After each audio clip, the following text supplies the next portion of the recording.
아무튼 지금 우리가 사실 가장 중요한 거는 저가 이렇게 얘기하지만 사실 이사님 얘기를 들어봐야죠.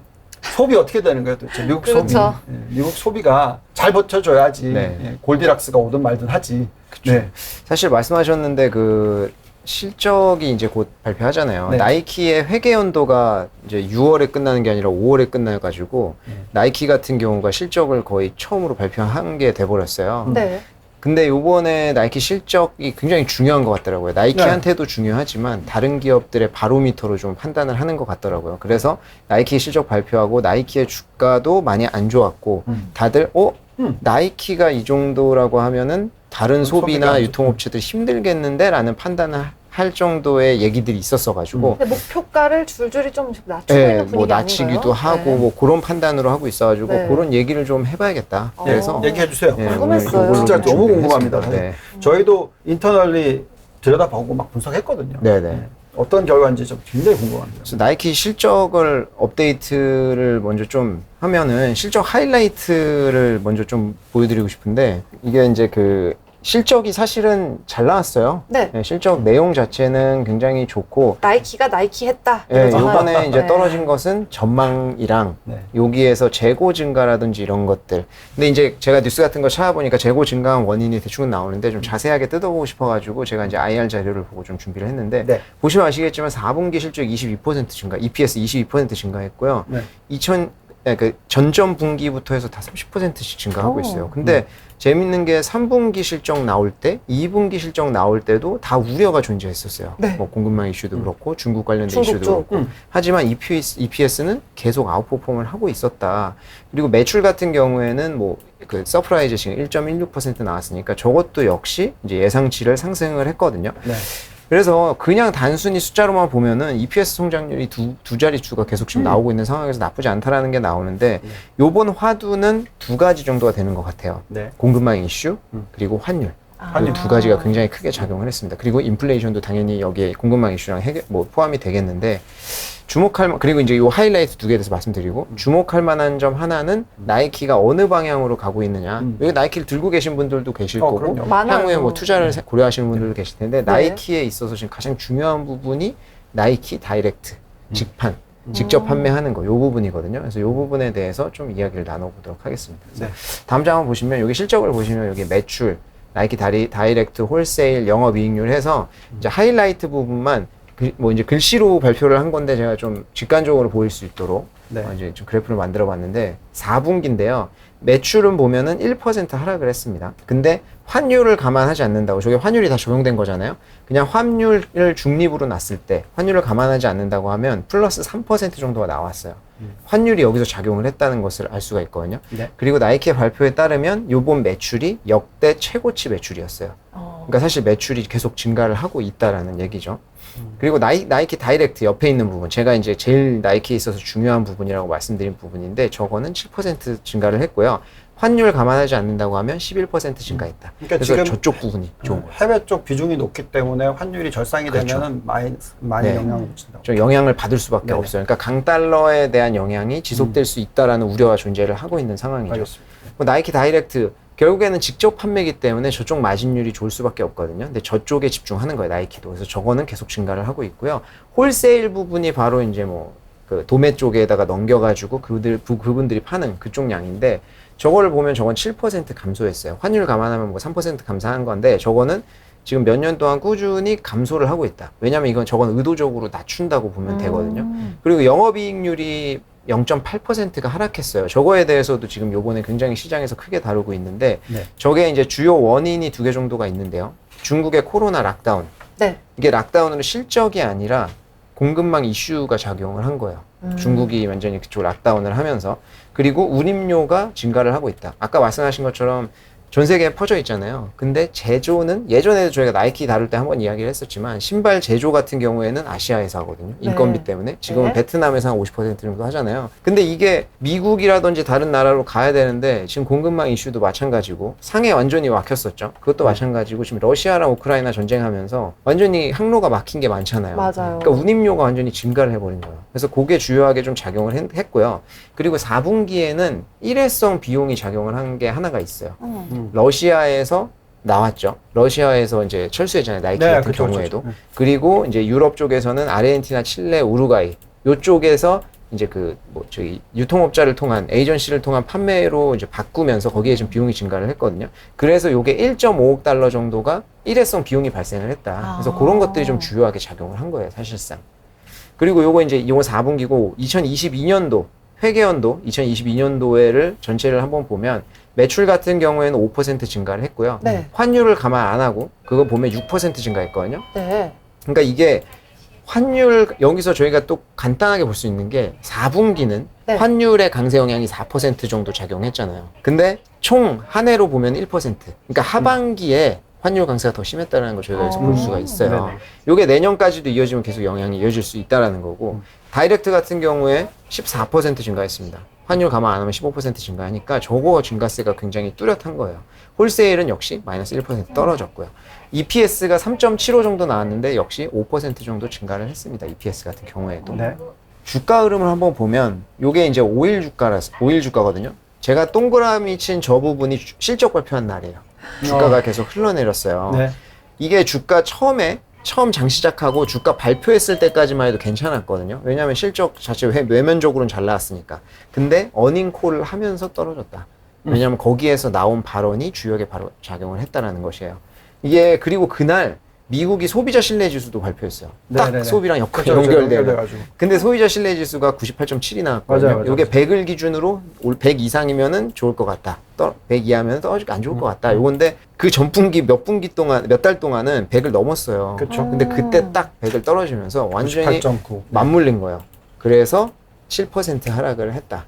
이렇게 좀 보시면 좋을 것 같고요. 네. 그렇기 때문에 아마 이제 주식을 보유하고 계신 분들이나 뭐 굉장히 좀 실망을 하셨을 거라고 생각이 됩니다. 그래서 우려했습니다. 네, 그렇죠.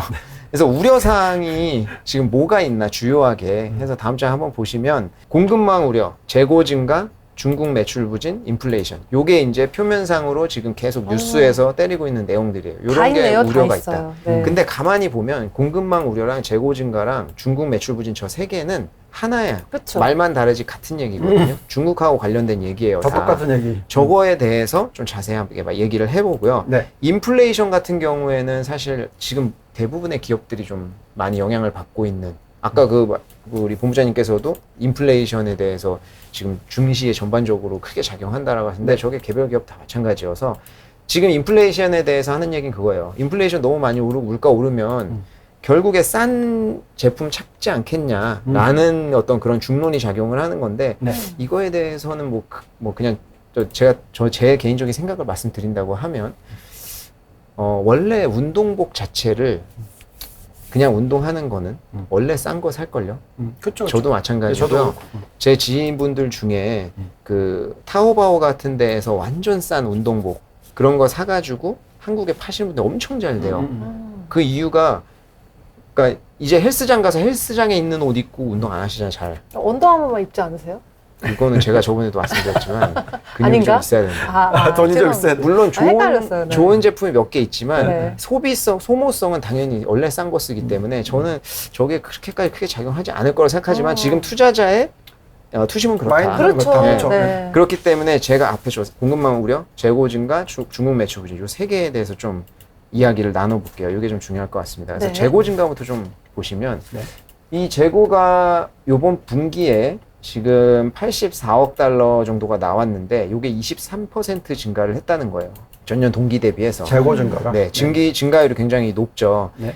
이제 그 내용을 잘 뜯어보면 북미 지역의 재고 증가가 주요하게 영향을 미쳤어요. 그러니까 북미 지역의 재고 증가가 굉장히 많았거든요. 네. 근데 그래서 지금 총 재고에서 북미 지역에서 이제 나이키가 본인들이 운용하는 샵 있죠. 네. 거기에 재고가 30% 정도 증가를 했다는 거예요. 네. 그게 이제 많이 미친 건데 영향을. 그리고 저 밑에 네모칸 쳐져 있는 거 보시면 저게 이제 실적 발표 내용에서 이야기한 거거든요.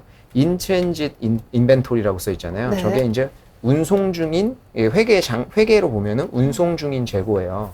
그래서 저게 배송 중인 재고거든요. 결국에는 만들어서 판매자까지 가는 중에 지금 있는 거라는 거잖아요. 네. 그러니까 지금 배에 떠 있든 기차에 떠 있든 어디 중간에 지금 가고 있다라는 얘기예요. 네. 그러니까 지금 저 사람들이 그 CEO가 CFO가 하는 얘기는 뭐냐면 리드 타임이 생산부터 완성까지의 시간이잖아요. 네. 이게 지금 오래 걸려가지고 이게 지금 차질이 생겨서 오래 걸려서 제때 못 맞추기 때문에 운송 중인 제품들이 지금 많다는 거예요. 4분기 끝나는 시점에서. 그 얘기는 뭐냐면 중국 내에서 락다운 작용, 완전히 락다운 해버려가지고 운송 자체가 막혀버렸었잖아요. 아시아에 많이 차질이 생겼었잖아요. 네. 그래서 리드 타임이 증가를 했다는 거고 지금 배송 중인 것들이 많다는 거예요. 그래서 저게 사실은 재고를 분류를 할 때 안 팔려서 있는 재고는 아니라는 뜻이에요. 엄밀히 따지면. 네. 그러니까 나이키의 어떤 그 브랜드 파워라든지 소비가 줄어들었다기보다는 지금 공급망 이슈가 주요로 작용했다라고 그러니까. 봐야 될 것 같아요. 중국과 네. 그 공급망 이슈. 근데 저게 지금 문제는 없진 않아요. 있기야 네, 있겠죠. 왜냐하면 재고가 저렇게 증가를 해버렸잖아요. 저거를 이제 도착했어. 판매자한테. 그럼 팔 때 당연히 염가에 하든지 아울렛에 넘겨야 될 거 아니에요. 왜냐면 이제 시즌이 지났으니까. 네. 그러니까 저거는 단기적으로 영향을 줄 수 있어요. 근데 지금 시장에서 우려하고 있는 내용은 저것 때문에 굉장히 멀리 이제 앞으로 시작 아니냐 이렇게라고 이야기하는 거잖아요. 근데 저는 저게 이제 그 소비의 감소라기보다는 공급망 이슈가 주요하게 좀 작용한 것 같아요. 저 4분기 실적 내용인데 네. 몇 월부터 몇 월인 거예요, 저게? 저게 이제 2월 3, 4, 5죠. 3, 4, 5조. 그러니까 저는 저거를 보고 있으면 이게 똑같은 논리를 가지고 요즘에 지금 계속 얘기를 하고 있거든요. 모든 뭐 타겟이라든지 뭐 모든 이 소비 관련 리테일 쪽에 재고가 확 늘었다. 맞아요. 예, 그래서 그것 때문에 소비가 완전히 박살났다. 그쵸. 뭐 이런 식으로 자꾸 얘기를 하는데 저는 그거는 금액으로 보는 게 아니라 그 인벤토리 나누기 세일즈로 봐야 된다. 예, 왜냐면 지금 인플레이션이 이렇게 많이 올라갔으니까. 그쵸. 매출 증가가 엄청나게 지금 높게 나오고 있는데 그러니까 베이스가 엄청나게 높아졌다는 얘기잖아요. 그러니까 재고가 올라가는 건 당연한 거죠, 금액이. 예, 그래서 저는 이 부분은 좀 너무 과하게 반응하는 게 아니냐. 물론 그러니까 이슈가 없다라는 얘기는 아니고 그쵸, 그쵸. 예. 근데 저렇게까지 빠져야 될 이유냐 이거죠. 그렇죠. 저도 말씀드리고 싶은 게 그런 내용이에요. 그러니까 네. 지금 시장에서 디스카운트 하는 거는 저런 상황이 오고 저게 이어질 것이다라고 보는 거잖아요. 경기 그러니까. 침체로. 그런 어떤 경기 침체의 징조다라고 보는 거잖아요. 네. 근데 지금 여기에서 실적 발표 내용을 봤을 때는 저게 이제 운송 중인 재고이기도 하고 그랬을 때 저게 악영향을 끼친다고 해도 단기적인 거라는 거죠. 제가 봤을 때는. 네. 그래서 이제 중국의 요번에 소비 부진에, 중국의 매출 부진도 같이 이야기를 하거든요. 엮어가지고. 다음 장 한번 보시면 이게 락다운이 굉장히 엄격하게 진행이 됐었던 시기잖아요. 네네. 저때 중국의 소매 판매 지수를 한번 보면 그때 중국도 소비가 마이너스. 얼어붙어 있었어요. 그게 딱 이번 4분기를 때린 거거든요. 그렇기 그러니까. 때문에 중국의 소비 감소, 매출 감소가 중국에서 나이키가 어떤 지위를 잃고 있거나 뭐 그런 그거 거가 아니라 어찌 보면 물리적으로 락다운이 됐고 사람이 락다운이 되면 심리적으로 나 같은 당연히 살 수도 없어요. 온라인으로 살 수도 없고 배송 자체도 다 막혀버렸으니까 그래서 그런 게 좀 작용을 한 것이다. 근데 6월 달에 꺾이 다시 올라가잖아요. 6월 달 지표 보면. 그래서 6월 달부터 완화가 되면서 저 소매 판매 같은 경우에도 증가를 하고 있는 그런 상황이거든요. 그래서 저게 이번 숫자 나왔잖아요. PMI 비제조업 네네. 50위로 그건 잘 확 나왔죠. 올라갔잖아요. 네. 그러니까 맞아요. 지금 그러니까 좀 네, 말씀 맞는 것 같아요 지금. 네. 그리고 저 소매 판매 같은 경우에는 7월 15일 날 나오거든요. 그래서 확인을 해보면 알겠지만 소매 판매는 살아나고 있을 가능성이 높습니다. 어느 정도는. 그리고 나이키에서 이야기한 것은 이번 락다운이 네. 중국 매출, 그러니까 100개 도시에 영향을 미쳤다고 하거든요. 이게 나이키의 범중국 사업의 60%에 해당이 돼요. 그렇기 때문에 당연히 이번 분기에 타격이 컸을 수밖에 없는 상황이다. 그렇겠네요. 네, 그리고 락다운 이후에 나이키에서는 3주 만에 물류 정상화를 시켰어요. 그래서 그 재고를 왔다 갔다 하면서 온라인 판매는 그 기간 동안 오히려 한 자릿수 상승을 했다. 그렇기 때문에 조치도 굉장히 잘 취했거든요. 나이키가 대단한 게 이제 코로나 이후부터 온라인 쪽에 완전히 힘을 실어가지고 몇 네. 년치 매출 막 미리 끌어당기기도 하고 이랬었잖아요. 그렇죠. 그래서 네. 이번에 코로나가 시작된 이후로 완전히 방향을 온라인과 틀었죠. 직접 판매로 틀었어요. 그리고 이게 마진도 좋다 보니까 그쵸. 당연히 굉장히 좋은 방향으로 틀었다고 볼 수가 있거든요. 그래서 네. 지금 뭐 주가가 많이 떨어졌잖아요. 그래서 지금이야말로 좀 공부를 하고 계속 실적 발표, 우리가 한번 나이키에 대해서 얘기한 적이 있지만 실적 발표도 계속 보면서 좀 맞아요. 팔로우 해야 될 것 같고 그 다음 장 한번 보시면 이게 중국 매출 부진에서, 그러니까 중국에서 앞으로 계속 또 사람들이 어떤 말씀 많이 하시냐면 그 말씀 많이 하세요. 중국의 불매 운동 아직까지도 영향 미치고 있는 거 아니냐. 요번에 실적 안 좋으니까. 네네. 근데 저는 중국의 불매 운동은 이제 어느 정도 끝났다고 생각을 해요. 끝났죠. 왜냐하면 요건 최근 데이터인데 6.18 페스티벌 했잖아요. 6월 18일 날 대규모 세일 행사. 그때 나이키의 매출이 117% 증가를 했어요. 네. 171% 증가를 했어요. 근데 더 중요한 것은 리닝하고 엑스탭의 실적을 완전 제쳤거든요. 네. 그러니까 나이키가 또 1위로 자리매김을 한 거예요. 근데 저게 왜 제가 리닝하고 엑스탭 저거를 왜 빨간색을 쳐놨냐면 네. 불매 운동이 작용을 한다면 그리고 우리가 저번에 나이키 얘기할 때도 한번 얘기했지만 올해 들어서 브랜드 파워에서 리닝이 갑자기 10위 안에 스트롱 파워, 그 강력한 브랜드 인지도에서 10위 안에 갑자기 들어왔거든요. 그랬죠. 처음으로. 네네. 저게 이제 불매 운동이 시작되면서 중국 소비자들이 사면서 브랜드 파워가 갑자기 올라간 거예요. 그 정도라고 하면 당연히 이번에도 6.18에서 나이키를 제치던지 뭔가 그런 게 나와야 되는데 그렇지 않았다는 거잖아요. 그래서 사실은 중국의 어떤 그 불매 운동 이런 것들의 우려에 대해서는 더 이상 그렇게까지 우려할 상황은 아닌 것 같아요. 여기서 사실 신장 면화 사건 때도 뭐 중국에서 뭐 나이키나 뭐 관련된 뭐 인권을 지지하는 브랜드들 제품을 사지 않아야 된다 해가지고 막 자기 나라 제품을 많이 샀는데 그게 얼마 지나서 좀 세일하니까 더 많이 사고 나이키가 한정판 더 많이 막 뒤에서 사고 그러니까, 그쵸. 진짜 그래서 그때도 한번 말씀드렸지만 한정판이 네. 지역화가 되면서 그때 외부에 있는 제품 못 들이면서 한정판이 글로벌하고 다르게 확 뛰어서 막 1000만 원 그러니까요. 넘어갔던 거. 한국에서는 그렇죠. 200이면 되는 게 막 그랬던 케이스도 있고 해서 이 브랜드 파워 자체는 이런 게 아닌 것 같고 뭐 당연하겠죠. 이게, 사실. 결론적으로 락다운 그것 때문에 이제 물류 차질의 이슈가 좀 작용을 한 걸로 좀 재고도 그렇게 보고 있고요. 맞습니다. 예, 러시아 같은 경우 근데 이제 문제가 있는 것이 러시아가 전쟁 계속 그것 때문에 물류 비용 증가하는 것은 좀 지켜보긴 해야 될 것 같아요. 그렇죠. 예, 그거는 이제 전쟁이 언제 끝날지도 모르기 때문에 그래서 근데 이제 BDI가 네. 뭐 그래도 어느 정도 그렇죠. 사실은 이제 비용이 증가했을 뿐이지 그 어떤 그거에 감소하는 것은 아니기 때문에 그리고 지역별 매출 비중을 한번 보시면 이제 4분기랑 22년도를 이렇게 좀 한 표로 좀 준비를 해봤는데 네. 북미 지역이 파란색이거든요. 제일 비중이 많아요. 근데 북미 지역을 보면은 아까 앞에서 말씀드렸지만 대부분의 생산 자체가 아시아에서 발생하기 때문에 이번 공급망 이슈로 북미 쪽으로 들어가는 재고가 많이 이제 중간에 멈춰버린 거거든요. 그래서 지금 그리고 또 해상 항공 운임료 증가를 했고 그래서 이게 그 미국 같은 경우에 북미 지역 같은 경우에는 매출 비중이 크다 보니까 요거는 좀 단기적으로 우려 사항이 될 수는 있을 것 같아요. 아까 네. 말씀드렸듯이 디스카운트라든지 이런 거 할 수 있고 그리고 유럽 그 빨간색이 유럽, 중동, 아프리카인데 상대적으로 코로나가 조기에 종식됐잖아요. 그래서 저기 같은 경우에는 물류가 수월하다. 그래서 굉장히 양호한 숫자가 나왔고 중국은 앞에서 제가 설명을 드렸지만 4분기에 20% 하락을 했습니다. 그래서 22년도 한 해로 보면은 9% 하락을 했다. 매출이. 이렇게 보시면 될 것 같고 보라색이 아시아예요. 저 아시아가 살렸다라고 해도 뭐 이제 아시아 태평양이랑 라틴 아메리카인데 저 아시아가 거의 살렸다고 봐야 돼요. 그래서 이제 환율 영향을 빼잖아요. 그럼 한국, 멕시코, 남동아시아, 인도 요런 쪽 일본 해가지고 다 두 자릿수의 매출 증가율이 나왔어요. 그래서 아시아 쪽에서 지금 증가세가 성장세가 굉장히 빠르고 센 거를 좀 볼 수가 있고 그리고 또 굉장히 고무적인 것은 그 SNKR이라고 해가지고 스니커즈의 줄임말인데 그게 이제 홈페이지가 있거든요. 네. 그 홈페이지의 유입량이 역대 최고.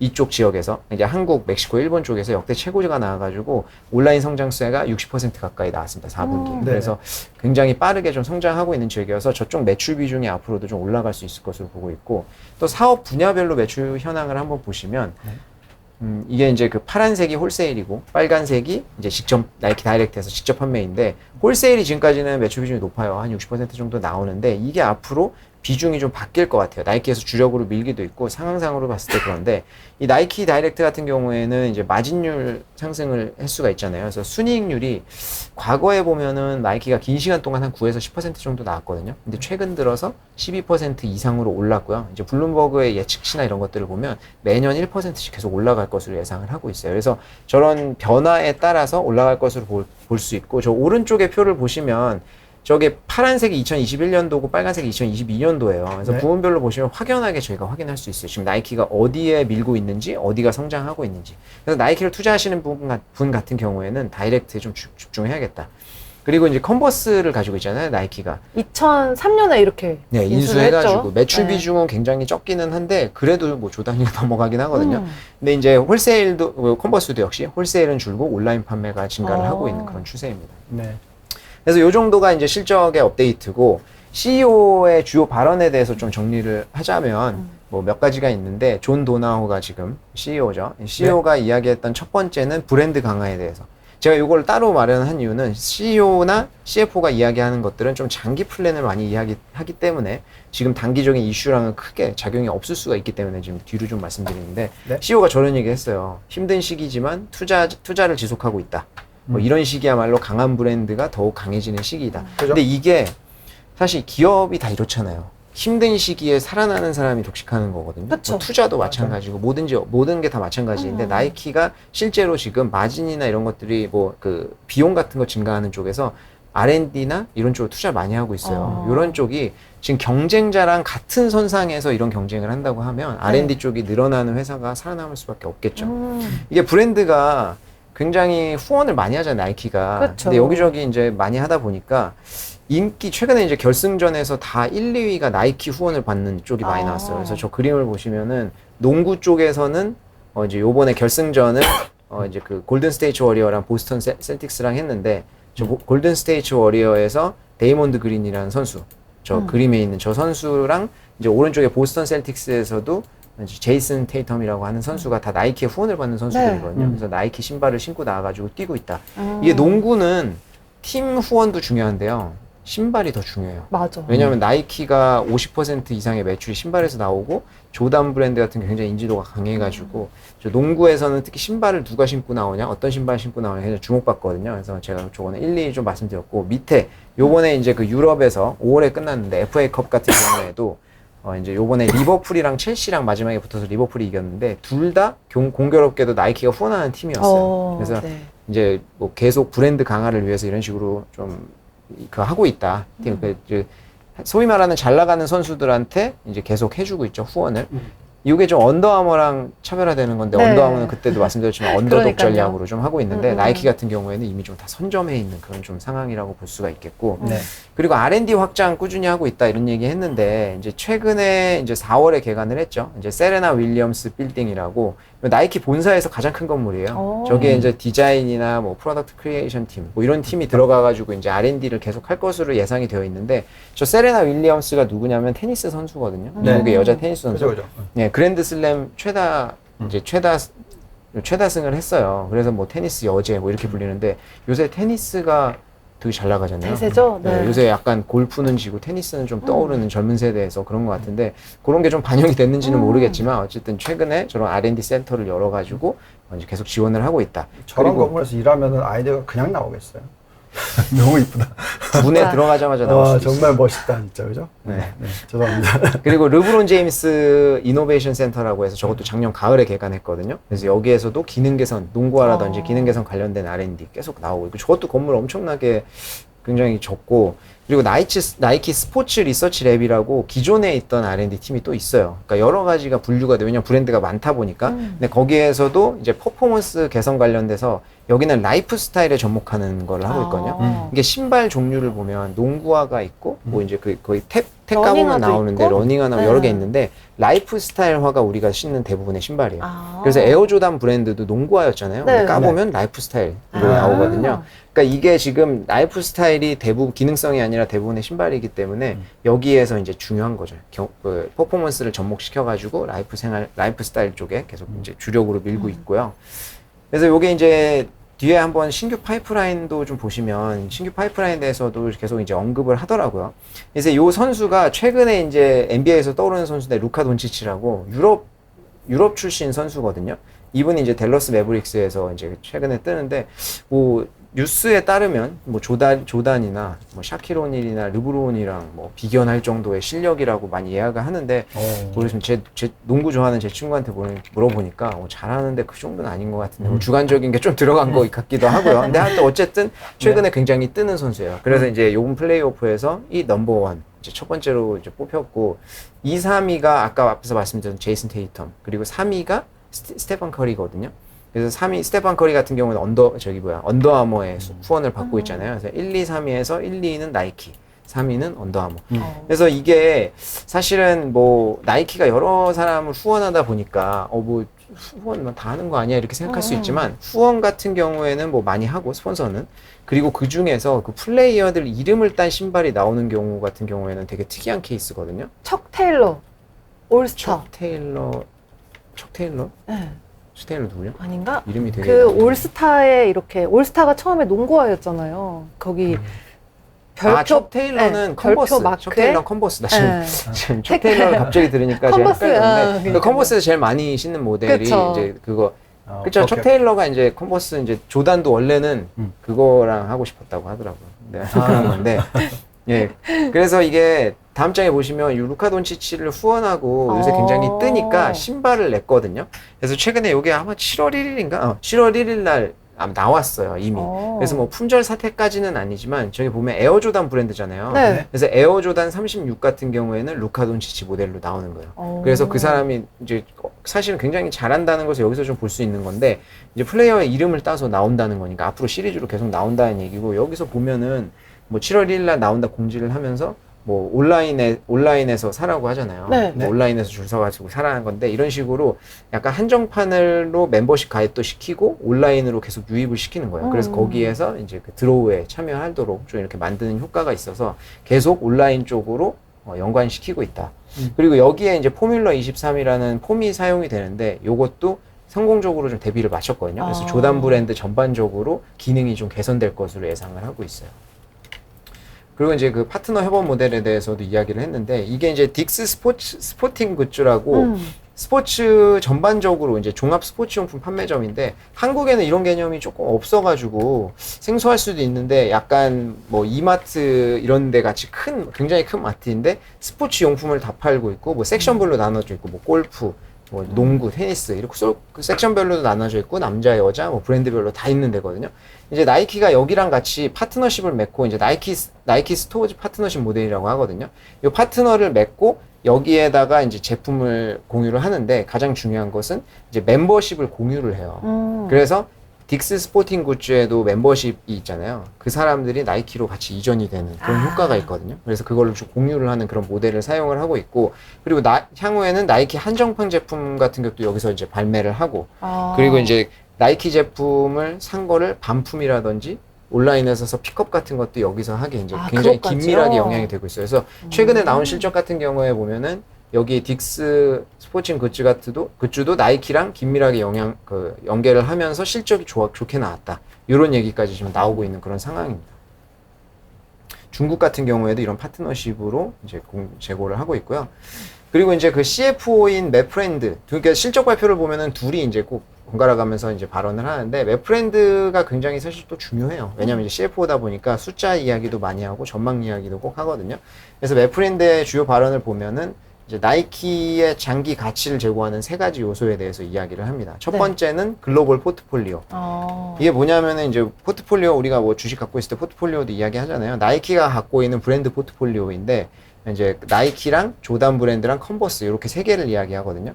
근데 나이키 같은 경우에는 최근에 이제 노력하고 있는 것 중에 하나가 코비 브라이언트가 이제 뭐 코로나 터지기 바로 전에 헬기 사고로 돌아가셨잖아요. 네, 그렇죠. 그래서 그분 신발이 나오다가 중단됐거든요. 근데 최근에 이제 코비 재단 그 와이프랑 이제 협의를 해가지고 다시 제품을 내기 시작했어요. 그래서 저 제품 엄청 같은 잘 경우에 팔리겠는데. 다시 살리는 거죠. 그래서 저기에 나온 수익은 뭐 재단에 기부한다 뭐 이렇게 얘기를 하고 있더라고요. 그래서 저 브랜드를 최근에 5월 1일 날 저 제품을 내면서 살렸습니다. 근데 잘했네. 네, 저 제품이 이 뒤축이 지금 안 나와 있는데 한쪽에는 코비, 한쪽에는 지지 이렇게 써 있거든요. 근데 그 지지가 딸이잖아요. 근데 5월이 그 딸 생일이라고. 그래서 그런 이제 스토리가 저기에 엮여가지고 저게 북미랑 범중국 지역에 5월 1일 날 발매가 됐어요. 그래서 이런 거는 재테크 가치가 좀 있겠네요. 그렇진 않은 것 같아요. 아니에요? 오히려 이 전 모델이 가치가 있죠. 오히려. 네, 근데 뭐 이거는 너무 그 어떤 죽음에 대해서 상업적으로 이야기하는 것 같지만 예술 작품이라는 게 그렇잖아요. 그렇죠. 근데 너무 안타까운 하여튼 사건이었죠. 너무 근데 안타까운 사건이죠. 네, 정말. 저거에 대해서 다시 이제 살려가지고 이제 좀 하려고 하는 것 같습니다. 그래서 나이키 쪽에서는 저런 게 최근에 이슈가 됐었고, 그리고 이제 그 조던 브랜드 같은 경우에는 기존에는 이제 남자 남자 소비자가 굉장히 높았는데 여성 소비자의 소비가 굉장히 증가를 하고 있어요. 그래서 2020년 이후에는 조던 우먼스 판매 같은 경우에는 3배 증가를 했다고 해요. 그래서 저쪽 부분에 뭐 다음 장인데 저쪽 분야의 매출이 50% 증가를 했습니다. 그리고 컨버스 같은 경우에는 매출 비중은 적기는 하지만 매출 비중이 한 2.3빌리언 정도 되거든요. 네. 3조 가까이 되는 것 같은데 그래도 적은 양은 아닌데 네. 나이키 전체 매출에서는 좀 적다고 봐야겠죠. 네. 근데 저기도 뭐 유명 브랜드 꼼데가르송이나 뭐 스투시 이런 스투시도. 데랑 많이 콜라보레이션을 하면서 저쪽도 계속 이제 꾸준히 나오고 있고 사실 컨버스 같은 경우에는 그냥 스테디셀러잖아요. 완전 비싸지 않은. 매니아들이 네. 있고 저도 컨버스 항상 다르면 또 사고 다르면 또 사고 이러면 그러니까요. 그래서 신는 저거는 그냥 나이키 입장에서는 응. 뭐 굉장히 키우기보다는 그냥 꾸준히 가져가는 맞아요. 이제 디폴트 브랜드를 좀 가져가려고 하는 것 같아요. 그래서 나이키에서 얘네 브랜드 데리고 오면서 우리는 하나의 브랜드를 그냥 더 이렇게 추가로 넣은 게 그쵸. 아니다. 하나의 역사를 가지고 온 거다. 이렇게 얘기를 했던 것 같아요. 그렇죠. 나이키보다 네. 훨씬 오래된 브랜드니까 그러니까요. 사실은. 113년 정도 오래된 걸로 알고 있거든요. 네, 나이키 조단 나오기 전에는 저게 농구화로 제일 많이 사용이 맞아요. 됐었으니까 지금 생각해보면 상상도 할 수 없죠. 그러니까요. 그래서 이제 그 맥프렌드가 또 이야기한 것 중에 하나가 이제 디지털 전환 이제 중요한 부분에 대해서 언급을 했습니다. 그래서 지금 온라인 부분의 매출 비중이 24% 정도 나와요. 저희 전년 동기 대비 3% 증가를 했는데 맥프렌드가 이야기하고 있는 본인이 관찰한 온라인 구매 특징, 온라인 구매 고객들의 특징을 보면 단골 고객이 기존보다 굉장히 증가를 했다라는 거. 그리고 구매 빈도가 증가를 했다. 그리고 평균 구매 단가가 증가했다는 것이거든요. 근데 저게 보면은 사실 하나로 귀결돼요. 편하기 때문이거든요. 다 이제 편하니까 뭐 온라인으로 핸드폰으로 들어가가지고 다 사는 건데 저 온라인 매출 비중에서 따로 따보면 홈페이지가 50, 앱이 50%인데 저게 앱이 50%까지 성장을 한 거예요. 이번 분기에. 그래서 저게 앞으로도 계속 증가를 할 것으로 이사님은 실제로 앱으로 구매하시죠? 어떠세요? 저는 앱을 많이 쓰는데 네. 뭐 팁을 하나 드리면 한정판 판매를 한다. 네. 이제 드로우가 아니라 선착순으로 사야 된다. 그럼 홈페이지 사용을 권유드립니다. 서버가 이거 네, 하니까. 물론 둘 다 켜놓고 해야겠지만 네네. 홈페이지가 더 빠르다. 꿀팁인데요. 네, 그렇더라고요. 네, 그래서 하여튼 이제 그 앱 사용의 앱을 통한 유입이 굉장히 꾸준히 증가를 하고 있다라고 얘기를 했고요. 2023년 회계연도 2023년도에 이제 강화하겠다고 내놓은 계획이 4개가 있는데 신규 ERP 적용, 파트너십 마케팅, 그리고 신규 앱 출시, 그리고 익스프레스 레인, 물류 시스템 확장 이렇게 4개에 대해서 이야기를 했거든요. 하나씩 좀 말씀드리면 신규 ERP 같은 경우에는 중국에서 7월, 그러니까 이제 막 적용을 시작했는데 7월부터 적용을 했는데 이게 실시간 고객하고 수요 매칭하는 거예요. 그래서 요게 이제 지금까지 테스트를 거쳐가지고 성공적으로 론칭을 요번에 했거든요. 그리고 24년도에는 이제 그 북미 지역에까지 적용을 할 예정인데 내년 중순 넘어가면 이게 결국에는 그 중국의 공급망 이슈 때문 이게 지금 세 개 다 공급망 이슈랑 관련된 거예요. 그렇죠. 그걸 해결하려고 이런 노력을 하는 거거든요. 그리고 파트너십 마케팅 같은 경우에도 어도비랑 얘네가 하는 게 있어요. 우리가 흔히 어도비 생각할 때 다음 장에 한번 보시면은 그냥 PDF 요거 제일 많이 그쵸? 생각하잖아요. 근데 어도비 같은 경우에도 CRM 서비스를 제공하는 게 있거든요. 근데 저도 요번에 알게 됐는데 요게 고객 데이터 관리 및 맞춤 서비스를 제공하는 툴인데 요게 지금 저 기사에 한번 보시면 페타바이트를 사용하고 있다고 하잖아요. 네. 그냥 그 정도로 크다는 거예요. 페타바이트가 그 1024 테라바이트거든요. 테라바이트 전에가 기가바이트잖아요. 그러니까 페타바이트는 저는 거의 처음 들어보건데 저런 페타바이트까지 쓸 정도로 고객을 많이 유치를 했고 고객의 데이터를 많이 쓰고 있다는 얘기예요, 저게. 네. 그래서 저기 고객 최근에 유입된 3월 달에 유입된 고객 보면 딕스 스포팅 굿즈도 저기 들어가 있거든요. 있네요. 그래서 저는 나이키가 소개시켜줬나 이런 생각도 들고 나이키가 기존에 하고 있으니까 네. 그래서 요게 이제 그 지금 어도비랑 같이 적용을 해서 굉장히 고객의 수요를 맞추는 데 많은 역할을 하고 있다고 하더라고요. 저게 뭐 정확히 어떻게 작용을 한다라는 거 설명드리기는 좀 힘들지만 결국에는 고객의 실시간 재고라든지 수요랑 이런 거 매칭시켜줘가지고 저것도 결국에는 재고 안 남기려고 하는 그렇죠. 거거든요. 그래서 공급망 이슈랑 좀 맞물려져 있고 그리고 또 북미 지역에서 이제 나이키 앱 내에서 이제 수요 파악을 지금 이미 테스트로 진행을 하고 있고 곧 이제 라이브로 그러니까 실환경으로 적용이 될 예정이에요. 그래서 저것도 이제 아마 북미 지역에서 성공하면 퍼질 것 같고 중국 내에서는 그 올해 이제 그 신규 앱 네. 3개를 출시를 한다고 합니다. 그래서 디지털 전환에 좀 역할을 할 것으로 보고 있고 그리고 저 익스프레스 레인이라고 하는 게 이제 그 유통 개선 쪽에 좀 많은 영향을 하는데 이게 지금 컨셉을 잡고 제조를 하고 상품화하는 데까지 기존에 1, 2개월 정도 소요된 게 지금 익스프레스 레인이 중국에서 적용이 됐거든요. 네. 중국에서 적용되면서 2에서 3주 안에 해결이 된다는 거예요. 그러니까 사실은 저게 되게 엄청난 거잖아요. 디자인을 해가지고 만들어내고 2, 3주 내에 찍어가지고 고객한테 배송이 된다는 3D 펜인가요, 얘기니까. 거의? 그래서 되게 이렇게 빠른 빨리. 거거든요. 이제 모든 그쵸. 유통업체들에서 다 저런 걸 하려고 하는데 나이키에서는 익스프레스 레인 더하기 하이퍼로컬. 그러니까 하이퍼로컬이 로컬화, 현지화보다 더 깊이 들어가는 거거든요. 그래서 완전히 지역 특화 마케팅인데 뭐 모바일, AI, 빅데이터 이런 거 사용을 하는 건데 우리나라에 예를 든다고 하면은 쿠팡이츠나 당근마켓. 당근마켓 같은 경우에 들어가는 지역에 따라서 뜨는 게 다르잖아요. 그쵸. 뭐 이런 식으로. 그래서 저거는 중국도 워낙 땅덩어리가 크니까 지역별로 저런 하이퍼 마케팅이 다 필요하고 그리고 저게 한정판 같은 거 나오는데 굉장히 유효해요. 그러니까 이 한정판이 뭐 과거에도 한번 말씀드렸지만 중국하고 나이키가 중국에 이제 어필을 하기 위해서 중국의 어떤 스토리를 만들어서 중국만의 한정판을 만든다고 했잖아요. 그러니까 이런 게 전 세계적으로 퍼지는 게 아니어가지고 중국 내에만 좀 특화시켜야 되거든요. 그래서 저기에서 익스프레스 레인하고 하이퍼로컬 섞어가지고 빨리빨리 출시를 하면서 수요에 맞추는 거죠. 그래서 저게 이제 매출 증가 효과에 25% 정도 기여를 했다고 합니다. 우리나라에도 최근에 원앙 시리즈 해가지고 신발이 나왔더라고요. 저도 샀어요. 샀어요? 아 진짜요? 저는 리셀로 샀고 제 와이프 거는 됐어요. 네. 대박. 저거 드로우가 됐어요. 근데 드로우 되게 많이 됐다고 하더라고요. 나중에 어떻게 하실 생각이세요? 그거는 신으려고 이제 커플 신발로 신으려고. 그거는 신으시려고. 네. 좋네요. 재밌는 컨셉이에요. 네. 그리고 이제 그 맥프렌드가 마지막으로 이야기한 게 이제 올해 굉장히 많은 스포츠 행사 때문에 풋볼, 축구 쪽으로 좀 어필 많이 될 거라고 얘기하더라고요. 그래서 보시면은 뭐 UEFA 여자 챔피언스 요거 같은 경우에도 이제 올해 예정이 되어 있고 7월 달에 요거 그리고 잉글랜드에서 결승전 이제 치러질 예정이고 그리고 이제 카타르 올림픽 같은 경우에도 이제 11월 21일부터 예정이 되어 있고 그다음에 그 U20 여자 월드컵 코스타리카에서 진행되는 것도 이제 8월 달에 진행을 할 예정이어서 이런 여러 가지 이제 스포츠 행사가 여기저기서 개최가 되잖아요. 그러면서 이제 나이키도 간접적으로 계속 수혜를 볼 것으로 예상을 하고 있습니다. 알겠습니다. 그리고 또 중요한 게 마지막으로 이제 2023년도 전망에 대해서 이야기를 했어요. 요거가 이제 아마 주가 하락하는데 좀 영향도 많이 미쳤을 거라고 예상하고 있는데 매출 같은 경우에 10% 내외 성장. 저 환율 감안 안 한 거거든요. 근데 환율의 영향을 받으면 4% 정도 예상하고 있습니다. 그래서 올해도 환율의 강세가 이어질 것으로 예상을 하고 있어요. 그리고 영업이익률이 0.5% 하락할 것으로 예상하고 있거든요. 평소보다 좀 보수적으로 많이 더 넓게 예상을 하고 있어요. 하락폭이. 그래서 저거에 대해서 지금 경영진 자체가 굉장히 안 좋게 보고 있다. 올해. 저게 좀 주요하게 작용을 했습니다. 그 중에 이제 수혜 요소라고 할 수 있는 것은 가격 인상. 요번에도 가격 인상 좀 했거든요. 그래서 네. 5% 내외로 가격 인상을 할 것으로 예상하고 있고요. 그리고 아까 말씀드렸듯이 직접 판매 쪽에 집중하면서 마진이 개선될 것이다. 요거는 좀 수혜 부분으로 보고 있고요. 우려하고 있는 부분은 여전히 운임 비용 인상. 네. 그리고 비용 증가, 공급망 이슈 해소 관련 투자. 요거에 대해서는 좀 우려 사항으로 제공을 하고 있어요. 그리고 영업이익률이 1% 이상 정도 하락할 것을 압박을 하고 있는데 지금 중국의 비즈니스에 대해서 다시 한번 재고를 해보겠다.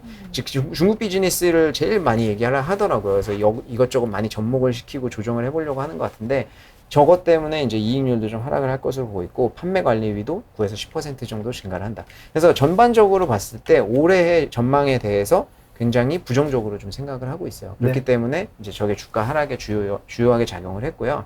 그리고 마지막으로 주주환원에 대해서 좀 말씀드리면 나이키가 20년 연속으로 배당 성장률을 증가시켰죠. 그래서 4분기에도 역시 이제 배당 이제 자사주 매입 많이 했는데 전년 대비해서 11% 증가했고 2020년 기준으로 보면 11% 정도 증가를 했거든요.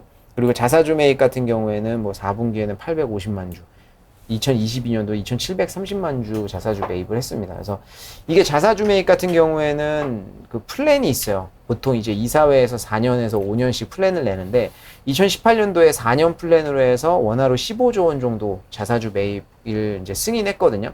근데 실제로는 8.7조 정도만 그 시행이 됐어요. 그러니까 제가 말씀드리고 싶은 거는 뉴스가 그런 게 나오잖아요. 이사회에서 자사주 매입 이 정도 금액 승인했다.